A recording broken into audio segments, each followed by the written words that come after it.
네, 지금부터는 9월 둘째 주 증시 살펴보겠습니다. 역시 주요 일정들 한번 정리해 주시죠. 9월 11일은 미국의 8월 소비자 기대 인플레이션이 발표가 되고요. 9월 12일은 미국의 8월 중소기업 낙관 지수가 발표되고 애플에서는 아이폰 15를 공개를 할 예정입니다. 9월 13일은 미국의 8월 소비자 물가 지수가 발표되고요. 9월 14일은 이제 ECB 유럽 중앙은행에서 통화정책 회의가 열리게 됩니다. 미국에서는 이제 8월 소매 판매 데이터가 나오고 한국은 그날 이제 선물 옵션 동시 만기일입니다. 9월 15일은 이제 중국의 8월 산업 생산 소매 판매 고정자산 투자가 일단 발표가 되고 또 같은 날 중국의 8월 실업률 데이터가 이제 공개가 되고요. 미국에서는 9월달 뉴욕 연은에서 발표하는 제조 PMI 지표가 나오게 됩니다. 그리고 미국의 9월 미시건대에서 발표하는 소비자 기대 지수도 발표가 예정이 돼 있습니다. 이번 주에 주목할 증시 변수들은 어떤 것으로 봐야 됩니까? 이번 주에 역시 좀 가장 중요한 지표가 미국의 소비자 물가 지수. 예. 거기서도 이제 근원 물가가 어느 정도 나오는지 한번 체크하시면 좋겠고, 미국의 소매 판매 데이터도 요즘에 이제 소비 둔화 얘기가 조금씩 나오기 시작하니까 소매 판매 데이터도 견조할지 좀 둔화될지 한번 보시면 되겠고, 중국 지표도 역시 중요합니다. 중국이 워낙 지금 경기가 좀 안 좋은 상황이다 보니까 중국에서도 특히 이제 생산, 그다음에 판매 이런 쪽의 데이터들 한번 살펴보시고, 역시 가장 이슈는 그거 같아요. 실업률 데이터 이번엔 공개할까. 저번에 공개를 안 해버려가지고 7월은 안 했죠. 네, 아예 안 해가지고 아마 2달 연속 발표 안 하긴 부담스러울 것 같아요. 그래서 아마 이번엔 발표를 할 예정이니까 한번 좀 눈여겨보셔야 될 것 같고, 그리고 애플 아이폰이 이제 공개됩니다. 근데 아시겠지만 아이폰이 좀 요새 이슈가 좀 중국에서 터지는 바람에 예. 애플 주가 안 좋은데, 요걸 아이폰 15 공개를 통해서 또 한번 반전을 이룰 수 있을지 한번 좀 확인을 해봐야 될 것 같습니다. 아이폰 그게 반응이 좋으면은 우리에게 호재라 봐야 됩니까? 우리 한국 부품들이 많이 들어가니까요. 예. 뭐 카메라나 반도체도 들어가거든요. 그래서 일단 아이폰이 많이 팔리면 부품 회사한테는 상당히 좋은데, 왜냐하면 지난주에 그 애플 아이폰 쓰지 말라 중국에서 나오니까 우리 한국의 부품사들이 급락을 해버렸습니다. 그래서 일단은 어쨌든 아이폰은 많이 팔리는 게 한국 증시에도 일단은 호재로 작용할 가능성이 있습니다. 8월 미국 소비자 물가 지수가 이번 주에 큰 이슈가 될 텐데, 지금 증시의 호재하고 악재를 나누는 이제 분기점이 대략 몇 % 정도라고 시장은 보고 있나요? 전월이 3.2였거든요.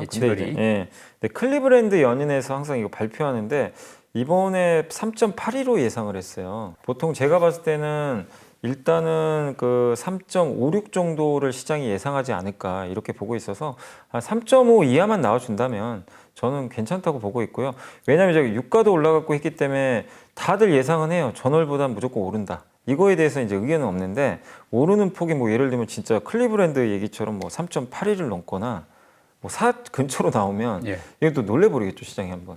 그래서 3% 중반 정도면 그냥 저는 시장에서 그냥 무난하다 이렇게 보고 있고, 근원 물가는 지난달이 4.7이었거든요. 근데 원래 근원 물가는 아시겠지만 속도가 되게 느려요. 느린데 그래서 지난달보다 저는 낮게만 나오면 괜찮다. 근데 높게 나오면 또 시장이 불안해하겠죠. 왜냐하면 지금 계속 떨어지고 있거든요. 그래서 근원 물가는 뭐 4.6, 4.5 뭐 이렇게만 나와줘도 근원 물가 하락은 계속 이어지는구나 이렇게 또 안심을 할 수 있을 것 같고, 그렇지만 근원 물가에서 여러분들이 제일 중요하게 보셔야 될 건 역시 주거비.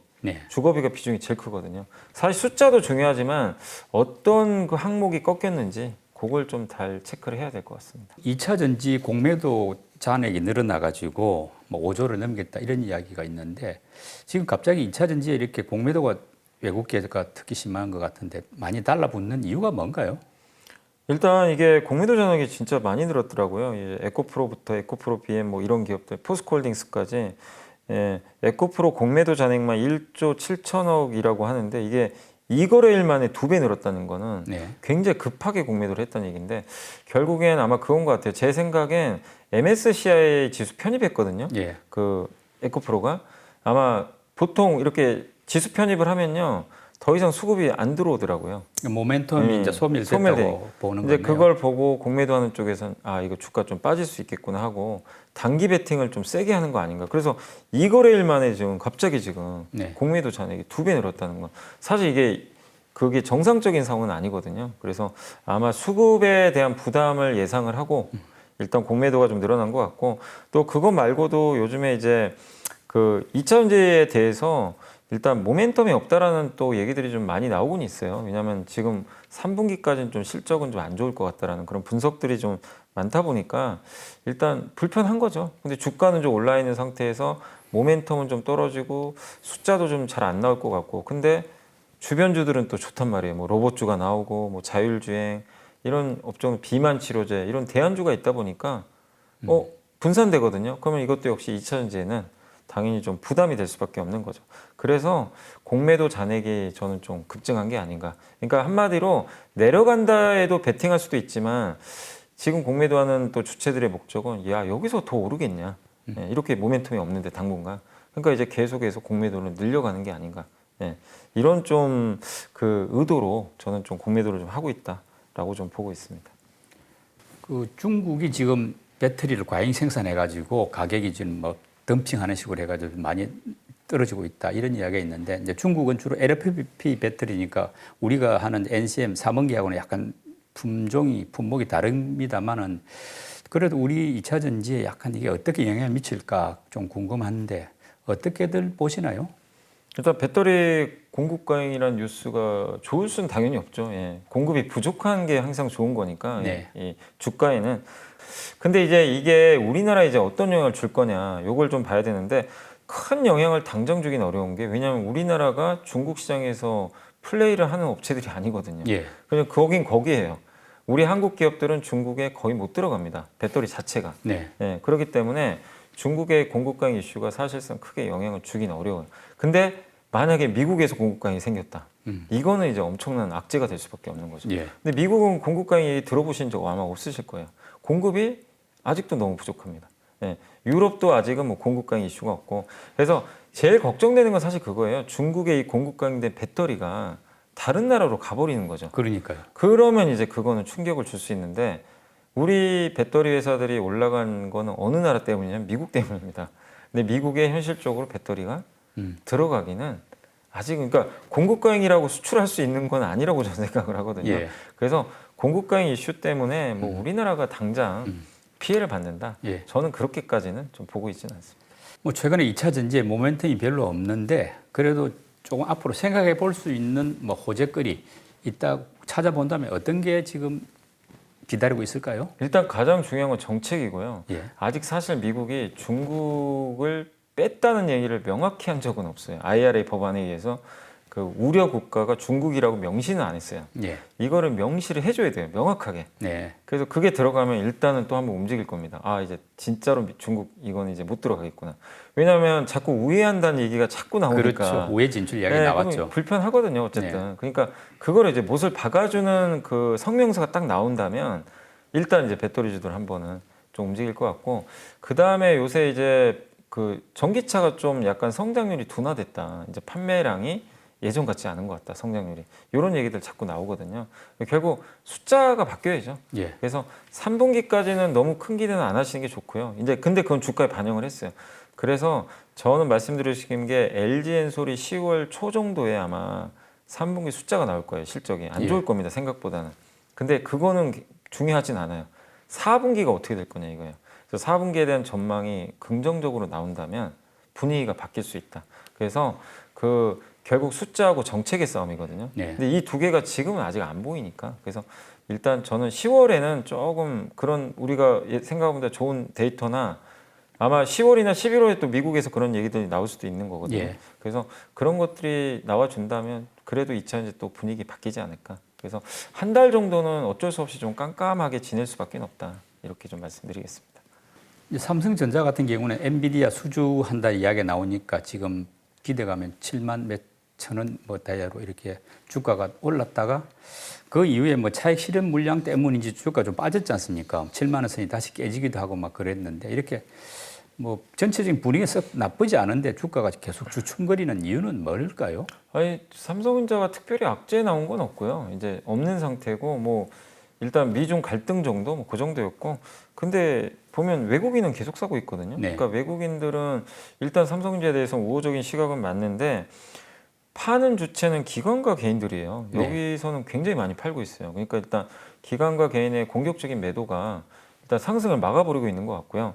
그리고 미국의 금리가 조금 이제 내려오면서 유동성이 좀 늘어나야 되는데 아시겠지만 요즘에 미국이 고금리 상태잖아요. 계속 예. 유동성도 늘지 못하고 있고 말씀드린 대로 반도체는 글로벌 유동성이 그러니까 특히 이제 미국 같은 경우 이렇게 늘어나면 항상 주가가 좋았는데 그런 것들이 지금 아직까지는 좀 보이진 않고 있거든요. 그러니까 이런 것들이 결국 주가에 약간 부담이 아니었나. 근데 사실은 삼성전자 이렇게 그냥 뭐 굳이 이렇게까지 뭐 흔들리거나 뭐 이렇게 주가가 부진할 만한 뚜렷한 악재라던가 그런 게 나온 건 없습니다. 그래서 삼성전자 주가 부진은 그냥 제 생각엔 외국인 매수만큼의 어떤 이제 기관과 개인들의 또 공격적인 올라갈 때마다 매물이 쏟아지더라고요. 예.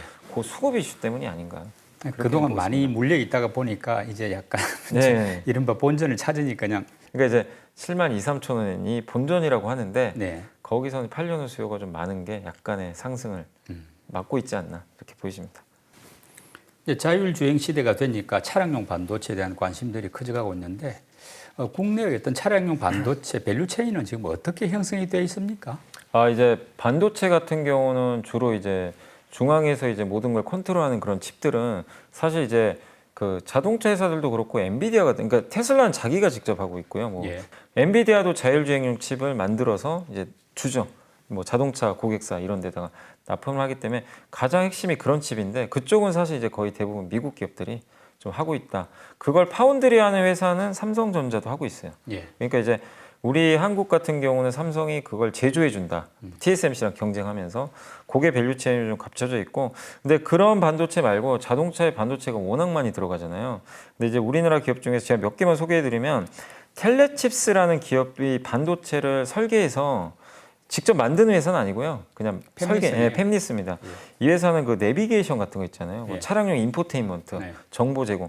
거기에도 칩이 들어가요. 거기 들어가는 반도체 칩을 설계해 주는 예. AP 회사라고 보시면 좋겠고 넥스트 칩이라는 회사가 있거든요. 네. 이 회사도 똑같은데 이 회사는 그 영상 처리, 그러니까 우리가 카메라에서 이거 보고 영상을 이제 보내주잖아요. 그런 것들을 고화질로 처리해주는 그런 반도체. 예, 그리고 고해상도 아날로그 영상 전송 기술 이런 것들을 좀 갖고 있는 그 기업이라고 보시면 좋겠고 가온칩스란 기업은 이제 뭐 하는 회사냐면 디자인 하우스인데 예를 들면 삼성전자가 파운드리를 하는데 고객사가 엔비디아라고 쳐볼게요. 엔비디아가 삼성한테 주기도 하지만 중간에 디자인 하우스를 거쳐서 줘요. 왜냐하면 설계도를 다시 짜줘야 된대요. 예. 삼성이 만들어줄 수 있게. 왜냐하면 회사마다 다 설계도가 달라가지고 예. 삼성한테 줄 때마다 삼성이 그걸 일일이 맞출 수가 없대요. 그래서 중간에 디자인을 다시 한번 새롭게 해줘야 된다고 합니다. 각 회사의 디자인 하우스라고 하더라고요. 예, 예. 근데 그 대표 회사 중에 하나가 가온칩스인데 왜 이 회사냐면 이 회사가 좀 차량용 파운드리 반도체 디자인을 좀 해주고 있어요. 중간에서. 예. 그래서 좀 수혜를 받을 것 같고 그 다음에 이제 반도체 중에서 또 한 가지가 이제 부품사 중에 리드 프레임 만드는 예. 해성 DS가 있어요. 예. 이 회사 같은 경우 이제 반도체 칩들이 많이 들어가는데 기판하고 이렇게 연결할 때 지지대 역할을 하거든요. 그러니까 반도체는 절대 칩만 들어갈 수가 없어요. 예. 어디 자동차에 들어가도 기판에 연결해서 지지시켜줘야 됩니다. 그 지지대 역할하는 리드 프레임을 바로 해성 DS. 그래서 해성 DS도 차량용에 특화된 기업이라 이런 기업들이 일단 우리나라에선 그래도 좀 대표적으로 자동차에 특화된 반도체로 좀 불리고 있으니까 한번 참고하시면 좋겠습니다. 로봇주가 지난주까지 제법 올랐는데 이게 그 좀 등락이 심하지 않습니까? 문제는 이제 반도체나 배터리를 잇는 새로운 주도주가 되려면은 이 로봇주가 어떤 조금 뭐 상황 조건을 갖춰야 될까요? 일단 가장 중요한 건 계속 고성장할 수 있겠느냐. 예. 그게 기본 전제 조건입니다. 배터리하고 우리가 HBM을 의심을 안 하잖아요. 네. 무조건 고성장 한다잖아요. 근데 로봇도 마찬가지죠. 고성장을 한다는 믿음이 있어야 되는데 근데 그건 부합할 것 같아요. 로봇 시대에 부인할 사람은 제가 봤을 때 없을 것 같고 그거 맞는데 다만 제가 이제 약간 그 지금 아직은 시총들이 좀 작거든요. 그래서 지수를 이끌 수는 없어요. 지수를 이끌려면 덩치가 굉장히 커야 됩니다. 원래 반도체는 그 조건에 맞고 2차전지도 시총 어마어마하게 크잖아요. 근데 로봇주는 아직은 그 급은 아니거든요. 근데 그렇게 되려면 반도체하고 2차전지가 공통 특징이 하나 있습니다. 그러니까 아까 성장도 있지만 반도체는 메모리는 전 세계 1등이에요. 예. 그다음 물론 이제 배터리는 좀 다르죠. 중국이 1등인데 중국 제외하면 한국이 1등이에요. 또 뭐 NCM에서는 사실상 네, 우리가 1등이죠. 예. 그러니까 어떻게 보면 이제 약간 세분화하면 우리 한국이 어쨌든 1등 분야가 있잖아요. 예. 명확한 그림인데 여기서 경쟁자도 많지가 않아요. 그렇기 때문에 주도주가 전 될 수 있는 겁니다. 반도체 경쟁자 없잖아요. 예. 세 개밖에.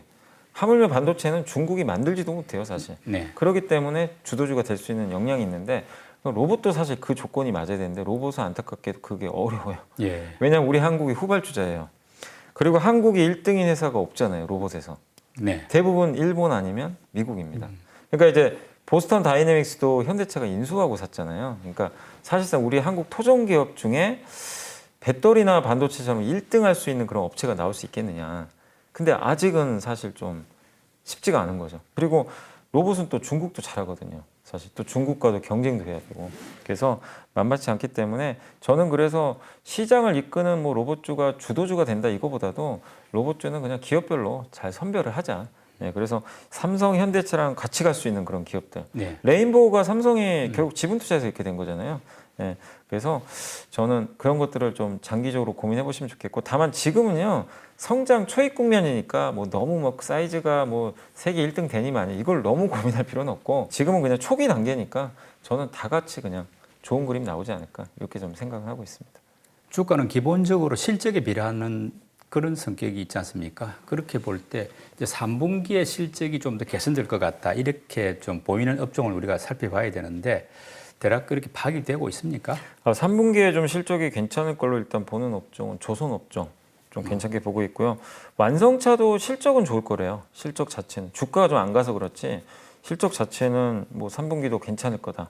그리고 이제 가장 또 좋아지는 섹터 대표적인 게 면세점. 네. 네, 좋을 가능성이 높고요.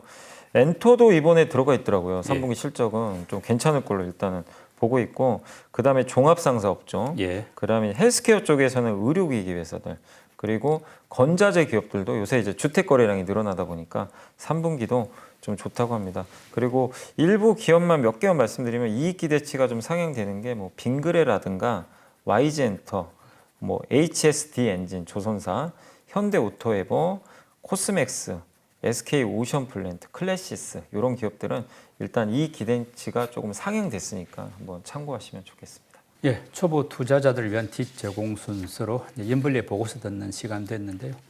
오늘은 어떤 내용입니까? 이게 조선업종 이제 보고서인데요. DS투자증권의 양영모 연구원님이 써주셨고, 제목은 공급 충격과 신르네상스 시대. 그러니까 지금은 어떤 단계냐면 이게 조선도 사이클이 있잖아요. 불황, 회복, 그 다음에 피크, 그 다음 침체인데 이분 의견은 회복 단계다 지금이. 예.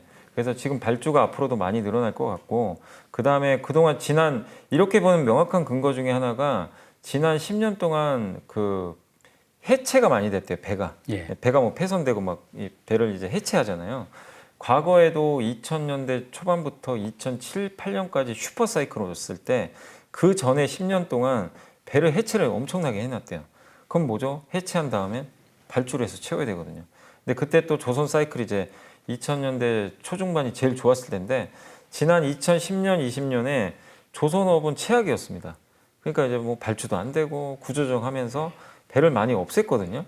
근데 2020년 들어와서 이제 배에 대한 수요가 좀 늘고 있잖아요. 뭐 LNG 선박도 있고 친환경 선박까지 해야 되는데 배가 이제 점점 부족하다는 거예요. 그래서 앞으로 발주 사이클이 계속 이어질 가능성이 높기 때문에 그런 면에서 지금은 회복 초입 단계인 것 같다.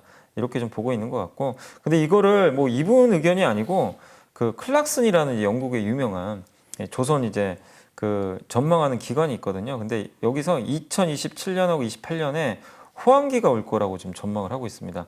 당시 2007년도에 발주량이 그때 최고였는데 그때가 9,350만 이 그 CGT라고 하거든요. 이게 이제 예. 조선 단위인데 그때가 최고 호황인데 27년도를요 9,400만으로 봤어요.